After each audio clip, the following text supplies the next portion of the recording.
Hello my YouTube family, welcome back to Sabina Kiran vlogs. तो कैसे हैं आप सब लोग? उम्मीद करती हूँ खैरियत से होंगे, खुशबाश होंगे। तो आज हम खाने आए हैं फ़िश, ज़बरदस्ती मसाले वाली फ़िश। मौसम का तकाजा भी है तो हमने सोचा कि फ़िश खाई जाए और अपनी यूट्यूब फैमिली को भी साथ में फ़िश खिलाई जाए। अभी ठीक है सर। हाँ जी ठीक।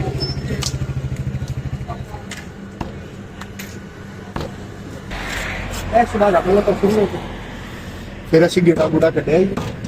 ਸਾਡਾ ਆਰਡਰ ਲੱਗਾ ਹੋਵੇ ਨਾ ਹੋਵੇ ਅਸੀਂ ਆਈਏ ਨਹੀਂ ਅਸੀਂ ਆਈਏ ਹੋਏ ਕਿੰਨੇ ਵਜੇ ਆਈਏ।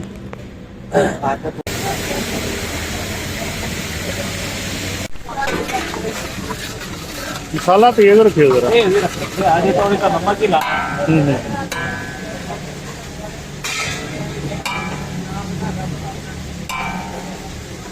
Kaita, pero भाव की मन जितला गिलास पिया मेरा नहीं मुझसे कहेगा नहीं मुझे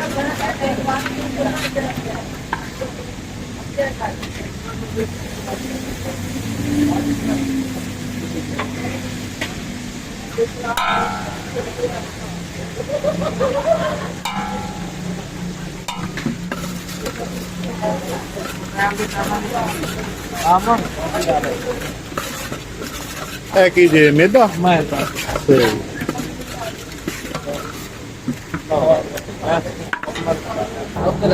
जाओ ऐसा नहीं होता है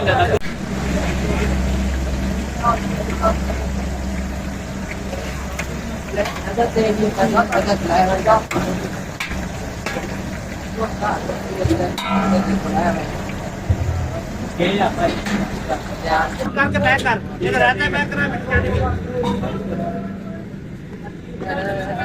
नहीं भाई ना लड़के दी बनानी है लड़का ये मेरे वीडियो टिकटॉक पे आई है आगे दी तो YouTube ਤੇ बाबर दी तो नहीं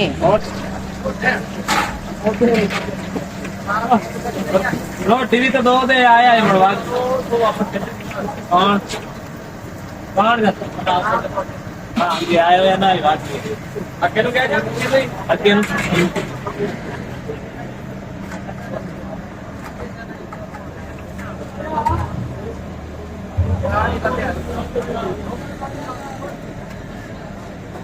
ਇਹ ਜਿਹੜੀਆਂ ਇਹ ਨਹੀਂ ਜੁੜ ਜਾਂਦੀਆਂ ਨਾ ਆਪਸ ਚ ਉਹਨਾਂ ਨੂੰ ਲਹਿਦਾ ਲਹਿਦਾ ਕਰਦੇ ਫਿਰ। नहीं वैसे गिरे जी मैंने कच्ची ना रह जाए तो बांध देगा ਉਹਨੇ ਤਸੱਲੀ ਕਰਦੇ ਹੋ ਕਿ जी का ਸਹੀ। हाँ जड़ियाँ जुड़ी हुई हैं कच्चियाँ ना ਉਹਦੇ ਚਾਵਟਾ ਹੋ ਜਾ ਜੀ ਸਹੀ।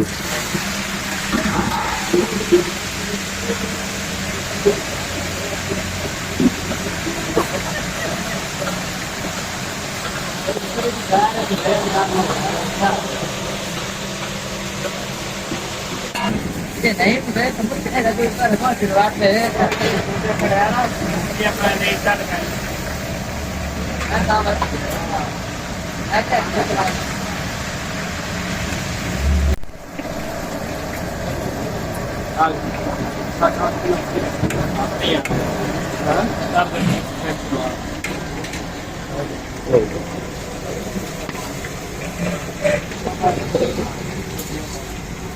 करना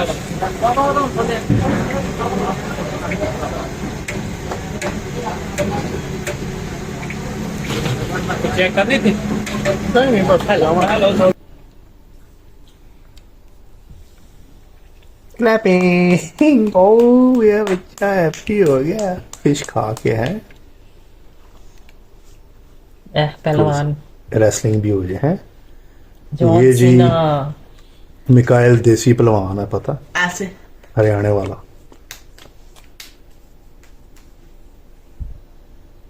देखो कैसे क्लैपिंग ऐसे ऐसे पहलवान बन जाएंगे। पहलवान अभी बोतियां खा के पहलवान बन जाना।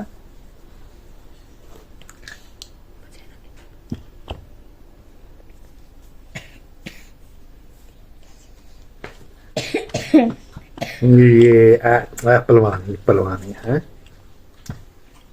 लिटिल शीरा शेरो symbol oil clapping. Check the mic and make sure it sound right, boys.